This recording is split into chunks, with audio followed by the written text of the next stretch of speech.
We were doing a deep dive into how to stay calm and positive in life by echoes of empowerment. And what hooked me right away is that this material doesn't just say, hey, bring an umbrella. Yeah. It suggests that this storm, it isn't the final word. It posits that buried within us is a switch. That sounds like a tall order, especially if you're in the middle of that storm. It does. But that's our mission for this deep dive. We aren't here for that fluffy, just smile more kind of advice. Sure. We're looking for the practical tools rooted in wisdom and some pretty serious science to actually rewire the mind.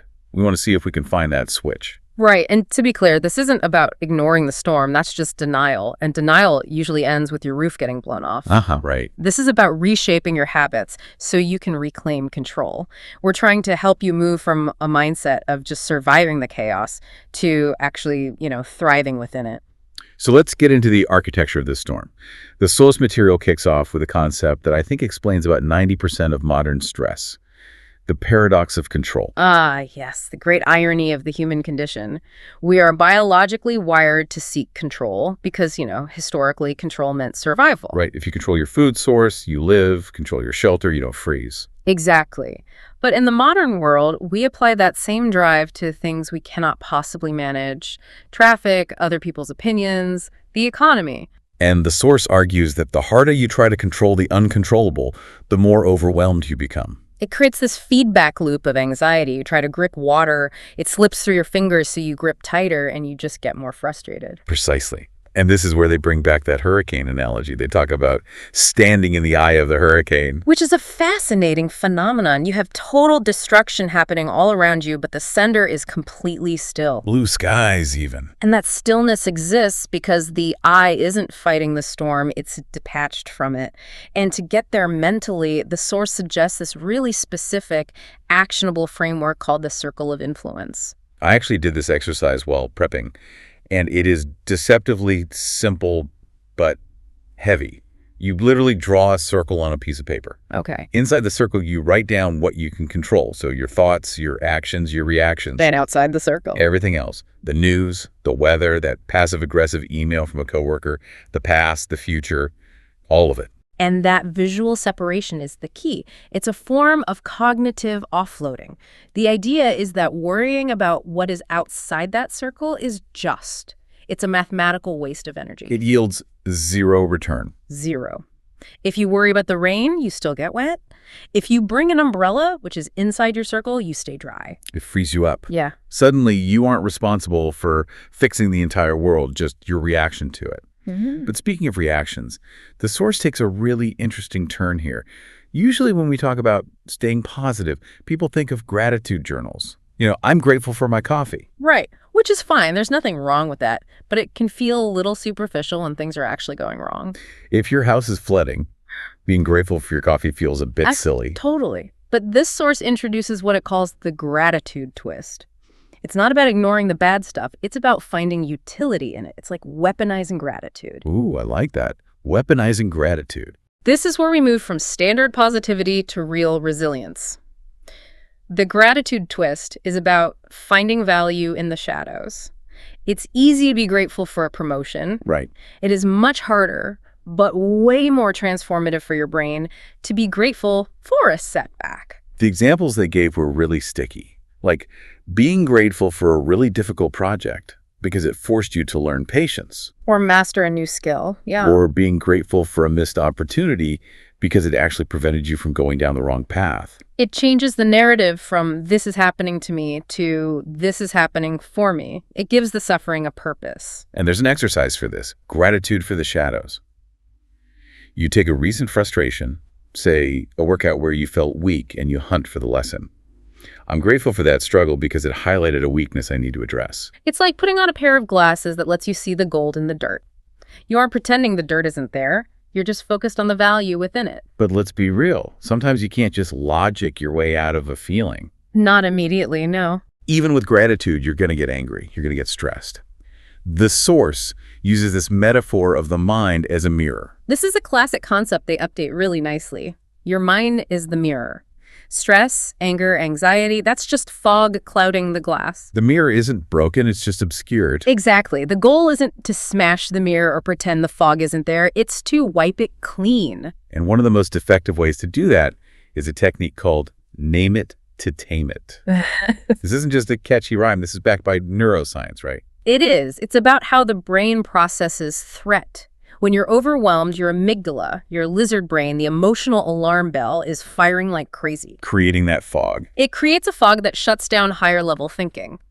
But the moment you assign language to an emotion, just saying, I feel frustrated or I'm anxious, you force the prefrontal cortex to come online. Because language lives in the logic center of the brain. Exactly. You are physically moving the processing from the emotional panic room to The logical control center, just by labeling it. You detach from the feeling just enough to observe it. It's incredibly powerful. That is powerful.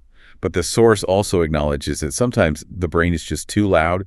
You can't talk yourself down. You need a physical interrupt. Right, a bottom-up approach. If the mind won't listen, use the body.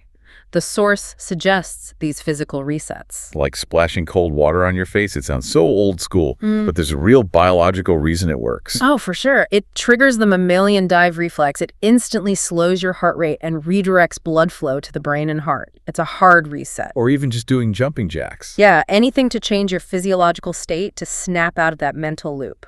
And speaking of physiological states, we have to talk about the 4-7-8 breathing technique. I feel like everyone talks about deep breathing, but this is a specific prescription. It is very specific. And for you listening, this isn't just relax. It's a rhythmic pattern designed to hack your biology. You inhale through your nose for a count of 4. Okay, 4 in. You hold that breath for a count of 7. And then, and this is the kicker, you exhale forcefully through your mouth for a count of 8. So why those numbers? Why the long hold and the longer exhale? Well, the hold allows oxygen to circulate, but the exhale, that's the magic. When your exhale is longer than your inhale, it signals the vagus nerve to activate the parasympathetic nervous system. It's a biological off switch for stress. So if you're in a meeting and you feel your blood pressure rising, you can just subtly do this 4-7-8 pattern and physically force your body to calm down. That's it. You are manually overriding the stress response. So we have the mental tools, the gratitude twist, the circle of influence, we have the physical resets. But I want to pivot to something the source calls energy management. Because if your battery's dead, none of these tools will work. I love this section. The source treats us like rechargeable batteries. We often think our energy is infinite or it's just about sleep, but it's really about emotional bandwidth. And they suggest conducting an energy audit. And I love an audit when it doesn't involve the IRS. Right. It's a simple inventory. You list your daily activities, and you mark them with a plus sign if it charges you, a minus sign if it drains you, or a 0 if it's neutral. It's so eye-opening. You might realize that scrolling social media, which you think is relaxing, is actually a huge minus sign. Or you might find that a specific friend is a massive plus sign, but you haven't seen them in months. The goal is to balance the ledger. You can't run in the red forever. You have to recharge. And those boosters don't have to be big vacations. And that's where people get stuck. I can't relax until I go to Hawaii. This brings us to my favorite concept in this whole deep dive, micro-adventures. I had a feeling you would latch onto this one. It's the perfect antidote to that Groundhog Day feeling. It is. The source talks about how routine just dulls our outlook. We're on autopilot. Micro-adventures disrupt that without needing a plane ticket. It's all about novelty. The brain craves it. When we experience something new, even something small, we get a little hit of dopamine. So what's a micro-adventure look like? It's taking a new route to work just to see what's there. Or going to the market and buying one ingredient you have never cooked with. Today is the day I figure out what to do with a dragon fruit. Exactly. It forces you to be present. Or even being a tourist in your own city. Go to that museum you walk past every day. The source even mentions a 5-minute adventure. Yeah, just stopping to look out the window and count birds. It sounds almost childish, but it pulls you right into the present moment. It breaks the loop. And that's essential because when we're stuck in a loop, our inner narrative tends to get, well, negative. Which brings us to how we talk to ourselves. The source places a huge emphasis on rewriting that inner story. The inner critic. That voice that says, I'm a failure, when you make one mistake. And the source suggests we need to reframe that to, I'm learning. It sounds subtle, but I am a failure is an identity statement. It's permanent. And I am learning is a process. It's temporary. It allows for growth. Right. And there's a specific exercise here called scripting your future self. This one I found really profound. It's a powerful visualization tool. You take 15 minutes to write a letter, but you aren't writing to the future. You're writing from the future. Right. You imagine a version of yourself who has already overcome your current struggles. Maybe it's you 6 months from now. And that future self writes a letter to your present self. It does two things. First, it boosts confidence because you're visualizing success. You're telling your brain, we got through this. Which makes it feel real. And second, it gives you a roadmap. Your future self might say, relax, that email didn't matter in the long run. It provides perspective that you currently lack. It's like being your own mentor. But life is still unpredictable. So the source talks about having anchor rituals. Think of these as a lighthouse. When the sea is rough, you need a fixed point. An anchor ritual is a consistent practice that grounds you, regardless of the chaos. And consistency is the key word there. It doesn't have to be an hour of meditation. It could be morning journaling, or what they call the sunset pause. I really like that one. Just taking a moment at the end of the day to watch the sunset or just the light changing, to reflect. It reconnects you with natural rhythms. And the source says if you do this consistently, it creates a Pavlovian response. Yeah. Your body learns, okay, we're doing the ritual, it is time to be calm. Exactly. It builds safety. Now, we've built up all these structures, the breathing, the reframing, but sometimes the most positive thing you can do is just let go. Which leads us into letting go. They use the analogy of carrying a heavy bag everywhere. We're lugging around worries, grudges, past mistakes. Letting go is just setting the bag down. But setting it down is incredibly hard. Our egos want to hold on to that bag. That's why the source introduces radical acceptance. This is a term that gets misused a lot. What does it actually mean here? Radical acceptance is acknowledging reality without judgment. It is not saying, it's good that I lost my job. It's simply saying, I have lost my job. It stops the energy leakage of fighting reality. Screaming at the sky won't dry the ground. Radical acceptance is putting up the umbrella. Exactly. But for the stuff that really sticks, the anger, the deep regret, they offer a release ritual. And this is incredibly actionable. You write down the grudge or the fear on a piece of paper. You pour it all out, and then you destroy it. Safely, of course. Of course. Burn it in a safe bowl, shred it, tear it up. The physical act helps the brain visualize the burden vanishing. It's symbolic. But symbols are the language of the unconscious mind. It's a funeral for your worry. And that leads into forgiveness. The source makes a really important distinction here. Forgiveness is an act of self-preservation. It is not about condoning bad behavior. A lot of people get stuck there. They think forgiveness means saying what the other person did was okay. It's not. It's about you deciding to stop drinking poison and expecting the other person to die. There's a letter of release exercise too. Writing a letter to someone who hurt you, saying everything you want to say, and then, here's the kicker, never sending it. Because the release is for you, not for them. And when you clear that space, you have room for connection, which is our final big pillar. We often think of kindness as something we do for others. But biologically, the source argues it does something to us. It's the helper's high. We are social animals. When you perform an act of kindness, your brain releases a cocktail of neurochemicals, mainly oxytocin. It lowers blood pressure, reduces cortisol. So holding the door for someone isn't just nice. It is a biohack for your own calm. And it creates a ripple effect.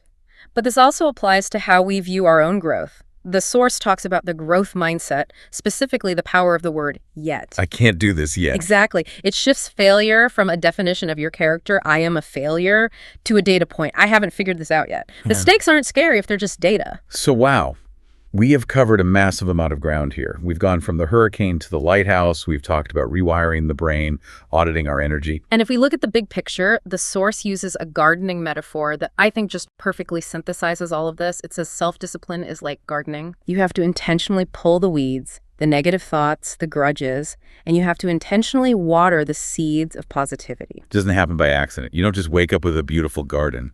You have to work at it. And that is the core message. Calmness is not a personality trait you are born with. True resilience is a skill. It's practiced through breathing, through scripting, through reframing. It's empowering. It means if you aren't calm today, you can learn to be calm tomorrow. It's not a fixed state. Precisely. And if we want to leave everyone with a final thought to chew on, I'd like to combine two of the concepts we discussed: radical acceptance and the energy audit. Ooh, I like a crossover. How do those fit together? Well, ask yourself this. If you accepted everything you cannot control today, if you truly radically accepted everything outside of that circle of influence, how much energy would you suddenly have available to change the things you can? That's huge. Think of all the battery power we waste just fighting the inevitable. Exactly. Yeah. We spend 80% of our battery fighting the weather, so we have no energy left to build the shelter. Redirect that energy and you become unstoppable. So here's our challenge to you, the listener.